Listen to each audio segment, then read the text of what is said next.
Amigo, ¿va a ser eso verdad acerca de usted? Nacer, vivir y morir. Existir para vivir y vivir para existir. ¿Es eso todo en su vida? Escuché de un hombre llamado Willy que trabajaba para una organización. Un día Willy murió. Y alguien fue a la oficina donde Willy trabajaba y dijo: me gustaría aplicar para ocupar el puesto de Willy, que él dejó vacante. Y le contestaron: Willy no dejó ningún puesto vacante. Qué triste, ¿no le parece? Y me pregunto, ¿cuántos de nosotros no dejaremos ningún puesto vacante cuando vayamos hacia la eternidad? ¿Hace alguna diferencia el que usted viva? ¿De qué sirve su vida frente a los demás? ¿Cuál es la clase de personas que Dios usa? Bien, vamos al capítulo 6 de Jueces para encontrarnos con Gedeón. Permítame darle el trasfondo de esta historia. Eran días difíciles en Israel. El diablo estaba como león rugiente y los enemigos de Dios estaban ganando victoria tras victoria. Parecía que el pueblo de Dios aparentemente había tirado la toalla. Ya no cantaban firmes y adelante. Y todo lo que trataban de hacer era permanecer con vida. Y creo que así está nuestra presente generación. Y estamos esperando milagros. Eso es lo que dijo Gedeón. ¿Dónde están los milagros de los cuales hemos oído? La presente es una generación que en verdad no espera que Dios haga milagros. Es una generación que dice: pobre Dios, ya no es lo que solía ser, ya no tiene el poder que antes tenía, ya no salva multitudes, ya no destruye ciudades, ya no pone al mundo de cabeza. Parece que Dios está viejo y enfermo, su mano se ha debilitado, su oído ya no escucha, sus ojos ya no ven. Pobre Dios. No, mi amigo, no. Dios sigue siendo Dios, y necesitamos entender que no hay ningún indicio en las Escrituras que diga que no podemos tener un poderoso avivamiento en esta época en que vivimos. Es cierto que la mayoría de personas no creen eso.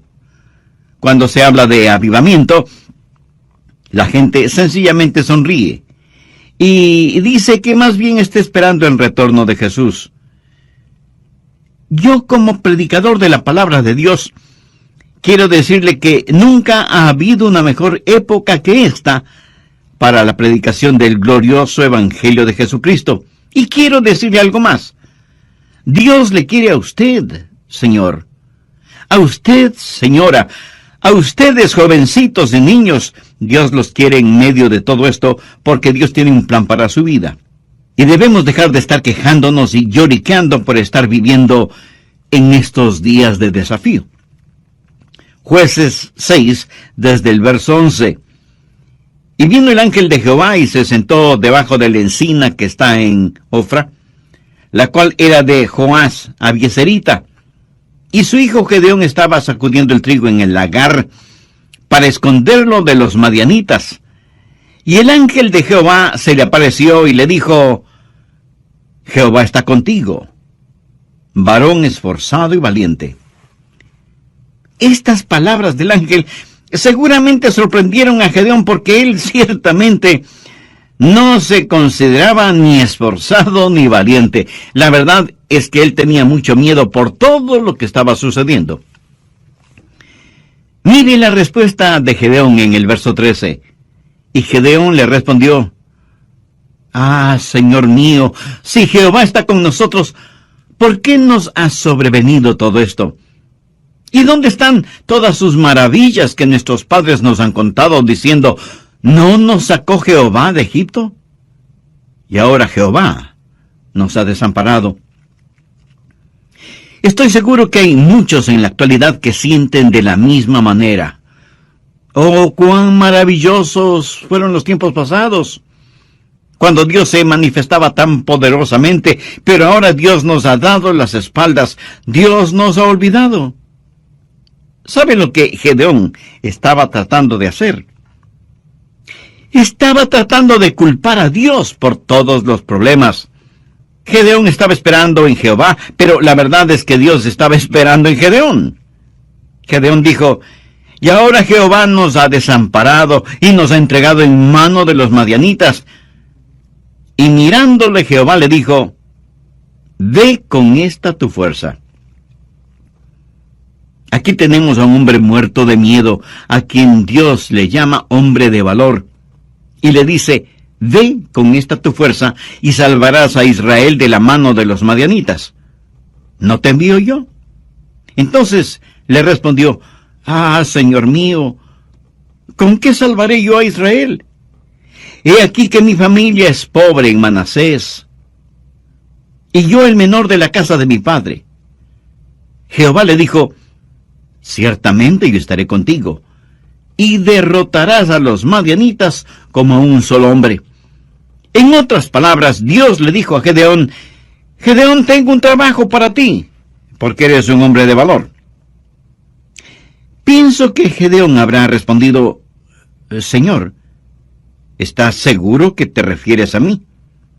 De todas las familias y tribus de Israel, mi tribu es la última, y mi familia la más pobre, y yo soy el menor de mi familia, y dices que quieres usarme.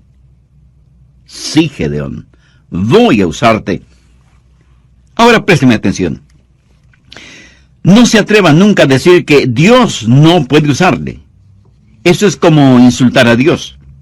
Si usted es un hijo o hija de Dios, nunca se considere una persona ordinaria. Y quiero compartir con usted 5 características de la gente que Dios usa. Primero, Dios usa gente común. Jueces 6, los versos del 14 al 16. Y mirándole Jehová le dijo: ve con esta tu fuerza y salvarás a Israel de la mano de los madianitas. ¿No te envío yo? Entonces le respondió: ah, Señor mío, ¿con qué salvaré yo a Israel? He aquí que mi familia es pobre en Manasés, y yo el menor de la casa de mi padre. Jehová le dijo: ciertamente yo estaré contigo, y derrotarás a los madianitas como a un solo hombre. Aquí está este temeroso agricultor, pero Dios le dice que es hombre de valor. ¿Por qué? Porque Dios no veía a Gedeón como él se veía. Dios veía lo que podía hacer Gedeón con el poder de Dios. Verá, no es lo que usted es por usted mismo. Mire lo que dice Jueces 6:34. Entonces el Espíritu de Jehová vino sobre Gedeón. ¿Lo ve? En el idioma hebreo, este verso dice literalmente: el Espíritu del Señor se vistió a sí mismo con Gedeón. ¿Cómo le gustaría a usted que Dios se vistiera de usted como si fuera ropa? Por lo tanto, no es necesariamente el hombre, es Dios en el hombre. Y Dios se vestirá de usted como si fuera su propia ropa. Dios usa gente común. Anota el margen 1 Corintios 1:26. Pablo está hablando a ese grupo de creyentes que iban a poner al mundo de cabeza, y dice: pues mirad, hermanos, vuestra vocación, que no sois muchos sabios según la carne, ni muchos poderosos, ni muchos nobles, sino que lo necio del mundo escogió Dios para avergonzar a los sabios, y lo débil del mundo escogió Dios para avergonzar a los fuertes. Dios usa esa clase de personas, personas como nosotros. ¿Qué es lo que Dios está diciendo? No es cuestión de títulos, sino de relación. No es cuestión de habilidad, sino de disponibilidad. No es cuestión de fama, sino de fe. Dios quiere gente ordinaria para realizar cosas extraordinarias a fin de que la honra y la gloria sean para Él. Hace años, en una gran ciudad metropolitana, se anunció la presentación de un renombrado violinista que daría un concierto tocando un muy valioso violín. Así que la gente llegó de todas partes para escucharle. Y cuando él empezó a tocar el violín, uno como que oía risas de niños, trinar de pájaros, rumor de hojas, sonidos de riachuelos. La gente estaba asombrada de la música y sonidos que salían de ese violín. Y cuando él terminó el concierto, rompió el violín en sus rodillas y la gente se asombró aún más. ¿Por qué había hecho eso? Entonces él, sonriendo, abrió su estuche y sacó el verdaderamente valioso violín y explicó al público: el violín que estuve tocando lo compré en la calle por unos pocos dólares. No es tanto el violín que produce la música, sino la mano y el corazón de quien mueve el arco. Por así decirlo, cualquiera de nosotros pudiera no ser más que un violín barato. Pero Dios es el maestro violinista y puede sacar hermosa música de su vida o de la mía. Dios usa gente común.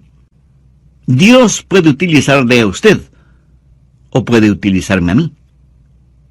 Segundo, Dios usa gente ya limpia. Leamos Jueces 6:25. Aconteció que la misma noche le dijo Jehová: toma un toro del hato de tu padre, el segundo toro de 7 años, y derribe el altar de Baal que tu padre tiene. Baal era el sucio dios de la fertilidad. Ellos sacrificaban sus hijos a esa deidad. Cometían fornicaciones y adulterios en nombre de Baal. Era el dios de la sexualidad. Es el mismo Dios que ha inundado nuestros pueblos, ciudades y naciones. Y corta también la imagen de acera que está junto a él, y edifica altar a Jehová, tu Dios, en la cumbre de este peñasco, en lugar conveniente. Y tomando el segundo toro, sacrifícalo en holocausto con la madera de la imagen de acera que habrás cortado. Ahora escúcheme atentamente. Si usted quiere que Dios le use, saque todos los ídolos de su vida. Y si usted me dice: pastor, estamos viviendo en tiempos modernos, no tenemos ídolos. Amigo, ¿está usted bromeando? ¿Qué es un ídolo? ¿Una figura hecha de algún material? No necesariamente. Permítame decirle lo que es un ídolo. Es cualquier cosa que usted ame más, tema más, sirva más y valore más que a Dios. Eso es un ídolo. No importa lo que sea. Su trabajo puede ser un ídolo. Usted puede hacer un ídolo de usted mismo. Dios dice que debe quitar los ídolos de su vida. Ahora, el problema con Gedeón y aquellos que le rodeaban era que sus vidas estaban manchadas con pecados. Y se habían olvidado de su Señor y Dios, y estaban sirviendo a dioses paganos. ¿Quiere que Dios le use? Dios no le usará si hay pecado no confesado y no arrepentido en su vida. No lo hará. ¿Quiere saber por qué Dios no le usa? Solo hágase la siguiente pregunta: ¿tengo un corazón limpio? Los utensilios que usa el Señor deben estar limpios. Dios no nos usará si hay idolatría en nuestras vidas. ¿Es Jesucristo el número 1 en su vida? Si no lo es que usted tiene un ídolo en alguna parte. Tercero, Dios usa gente valiente. Jueces 6:12. Y el ángel de Jehová se le apareció y le dijo: Jehová está contigo, varón esforzado y valiente. No solo que Dios iba a utilizar a Gedeón, sino que le daría rango militar, general. Y Dios le dijo: Gedeón, toca la trompeta. Y reúne un ejército. Y 32,000 personas vinieron a ayudarle a librar a los israelitas de la opresión de los madianitas. Vamos ahora a Jueces 7, los versos 2 y 3. Y Jehová dijo a Gedeón: el pueblo que está contigo es mucho para que yo entregue a los madianitas en su mano. No sea que se alabe Israel contra mí, diciendo: mi mano me ha salvado. Ahora pues haz pregonar en oídos del pueblo diciendo: quien tema y se estremezca, madrugue y devuélvase desde el monte de Galaad. Y se devolvieron de los del pueblo 22,000 y quedaron 10,000. Primero había 32,000 personas. El general Gedeón dijo: escuchen, tengo un anuncio que hacer.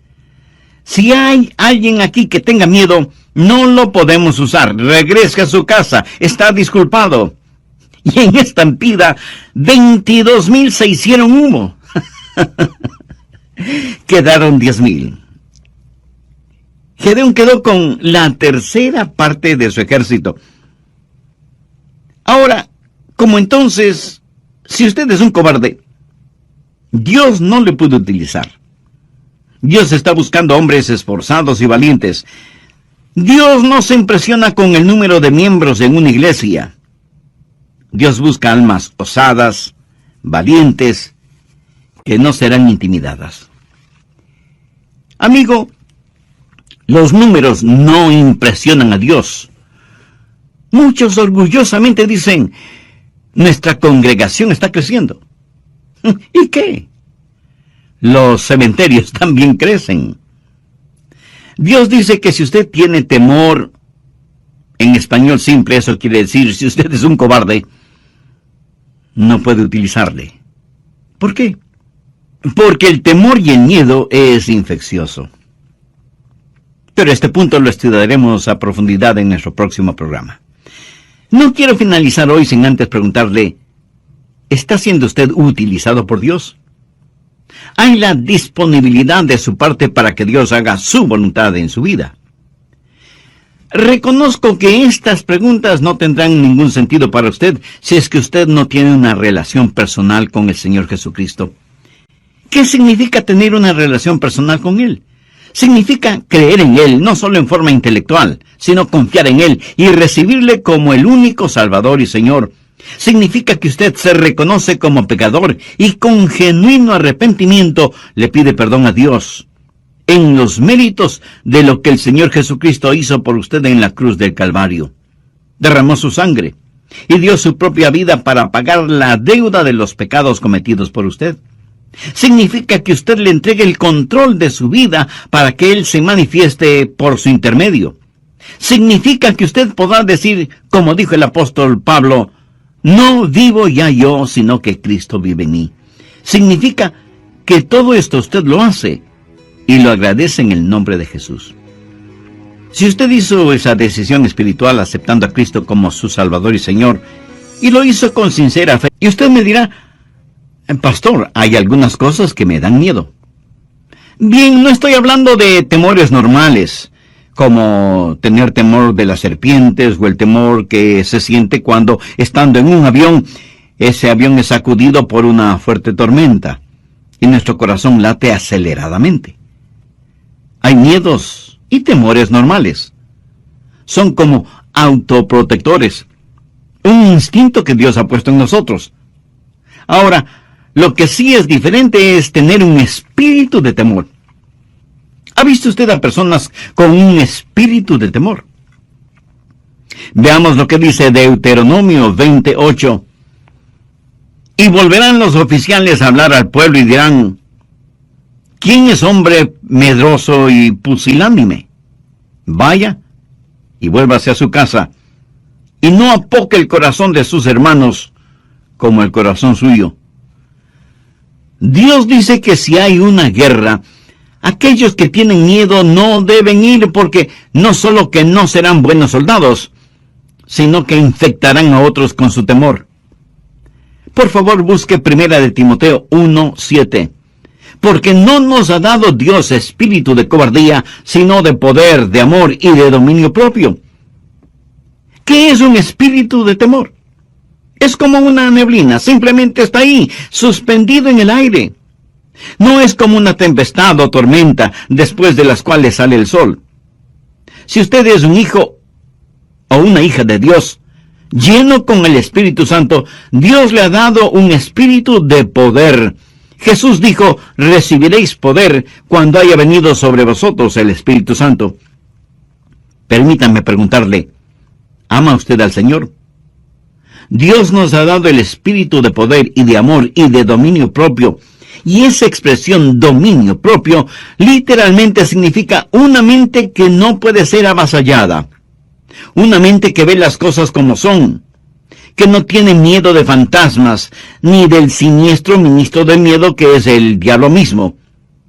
Sea lleno del Espíritu Santo y usted tendrá no solo la seguridad de que Dios podrá usarle, sino que también descubrirá que tiene una valentía fuera de lo común.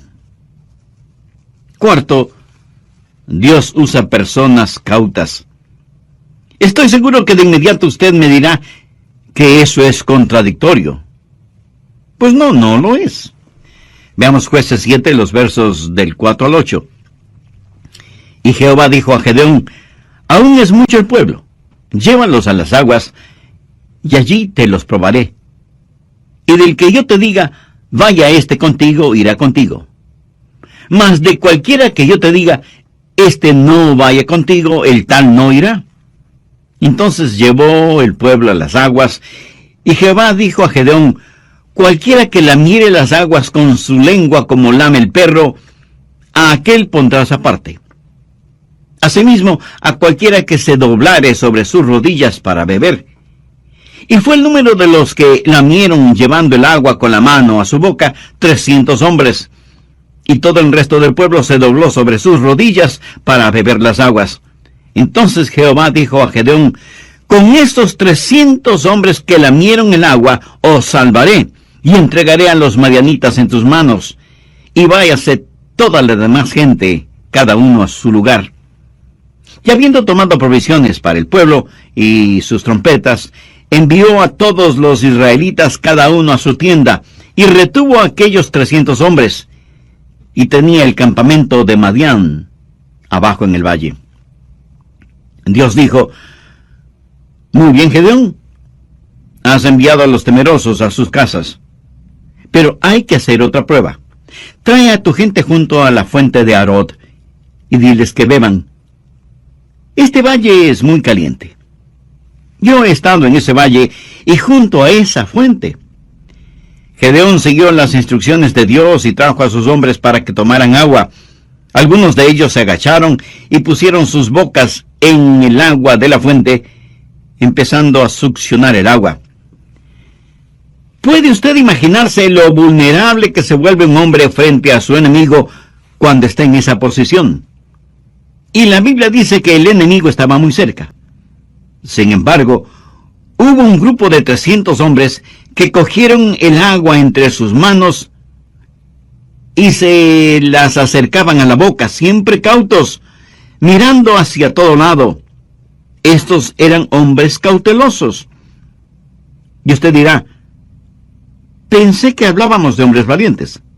Sí, valientes y cautelosos. Me fascina el balance que encontramos en la Biblia. Mientras en una parte nos dice que no debemos ser amedrentados por nuestros adversarios, en otra nos aconseja estar sobrios y vigilantes, porque vuestro adversario, el diablo, como león rugiente, busca a quien devorar. ¿Está usted en guardia? ¿Sabe lo que el pecado es muy frecuentemente? El pecado es una oportunidad inesperada, una vida desprotegida y una debilidad no detectada. Cuando usted junta estas tres cosas, su caída es segura. Pablo dijo, así que el que piense estar firme, mire que no caiga. Quinto, Dios usa gente confiable. Vamos a Jueces 7, versos del 12 al 15. Y los madianitas, los amalecitas y los hijos del oriente estaban tendidos en el valle como langostas en multitud. Y sus camellos eran innumerables como la arena que está en la ribera del mar en multitud. Cuando llegó Gedeón, he aquí que un hombre estaba contando a su compañero un sueño, diciendo, he aquí que yo soñé un sueño. Veía un pan de cebada que rodaba hasta el campamento de Madián, y llegó a la tienda, y la golpeó de tal manera que cayó, y la trastornó de arriba abajo, y la tienda cayó. Y su compañero respondió y dijo: esto no es otra cosa sino la espada de Gedeón, hijo de Joás, varón de Israel. Dios ha entregado en sus manos a los madianitas con todo el campamento.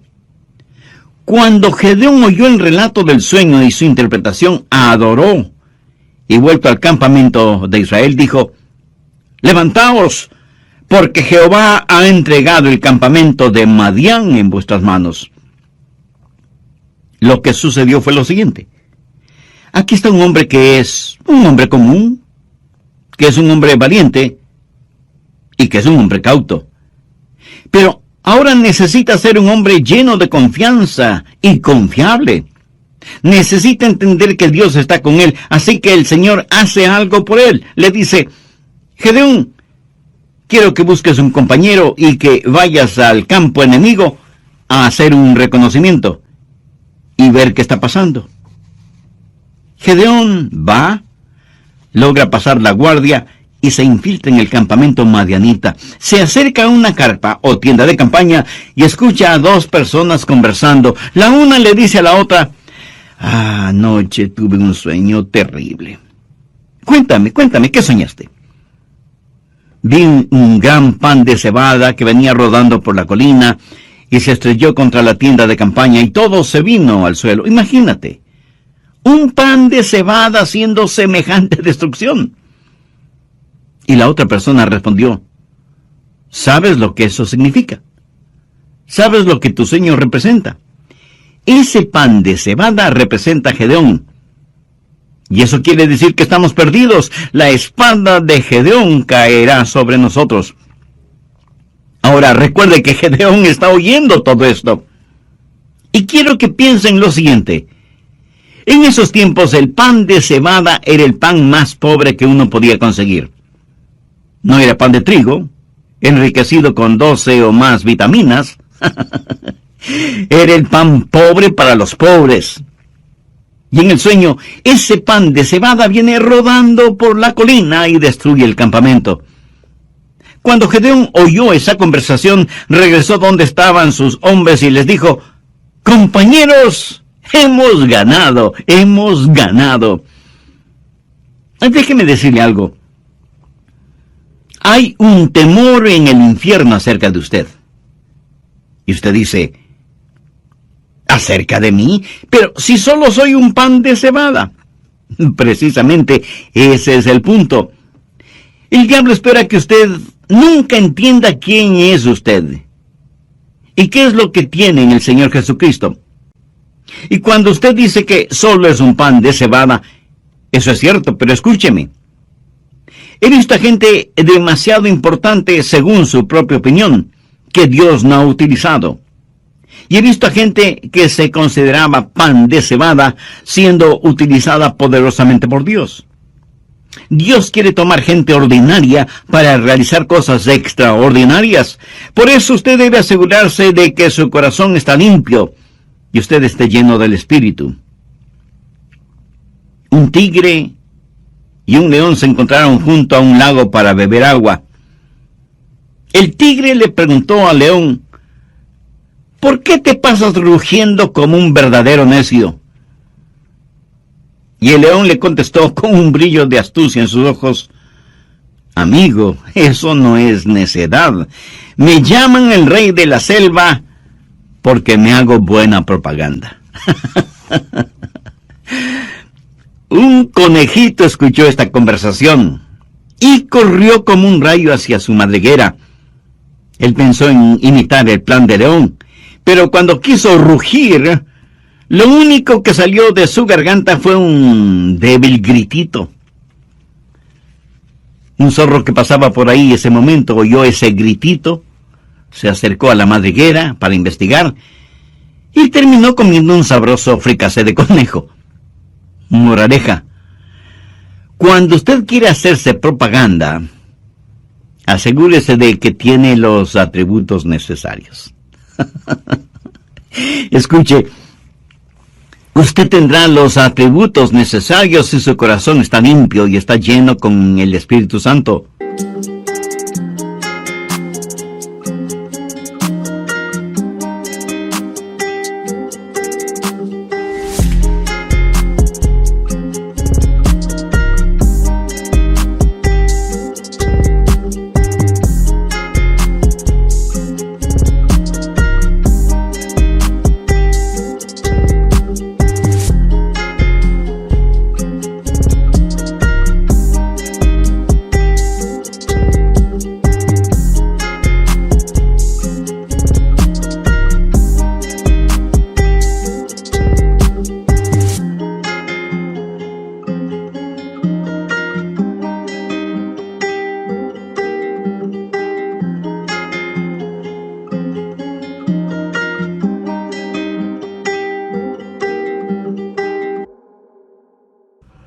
Bien pudiera ser que usted sea solo un pan de cebada, pero Dios quiere usarle.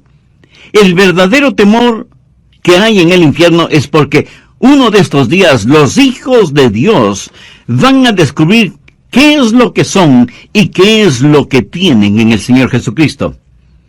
¿Es usted conocido en el infierno? Ya veo su reacción. Pero, pastor, ¿cómo se le ocurre semejante cosa? Bueno, no se enoje. Solo era una pregunta. Yo sí quiero que mi nombre esté en la pizarra de anuncios del infierno. Quiero que haya un cartel con mi foto que diga: atención, este es Adrian Rogers, es muy peligroso. Y aunque solo es pan de cebada, es muy peligroso porque está armado con la espada de la palabra de Dios.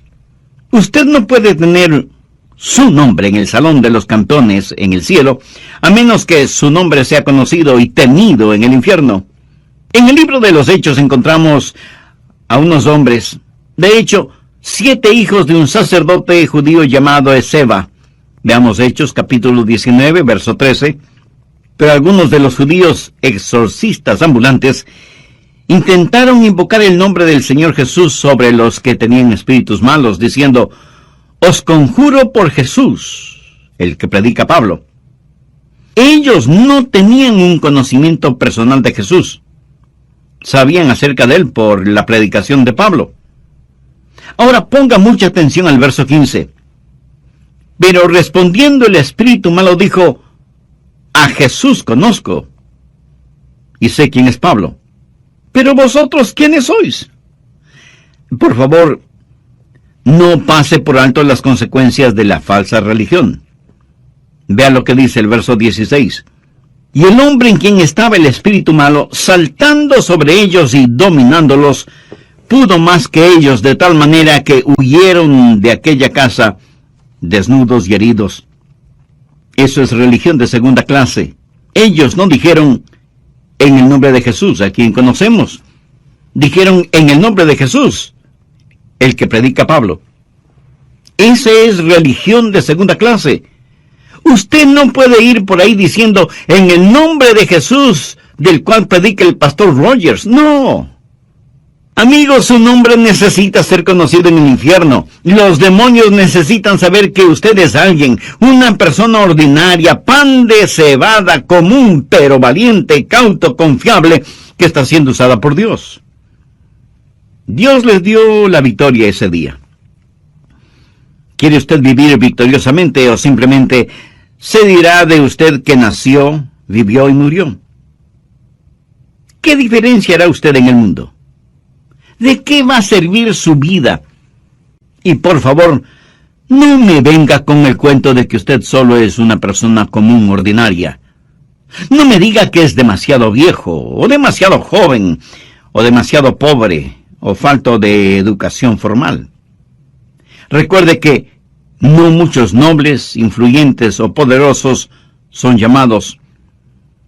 Y no lo son, no porque Dios no pueda ni quiera usarlos, sino porque sus intereses son muy personales y terrenales.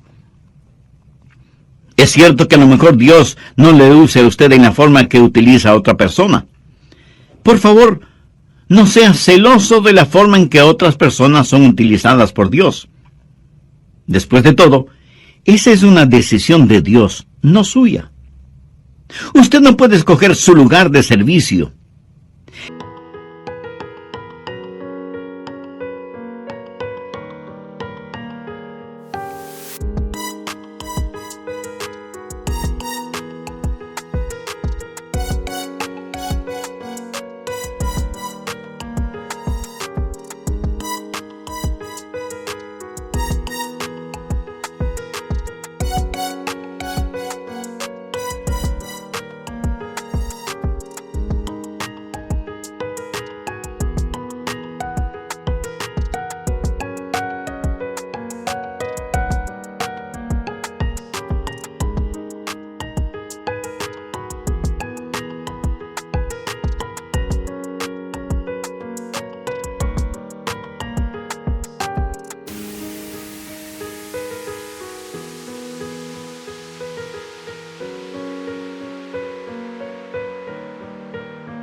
Pero si usted se pone a las órdenes de Dios, Él le usará.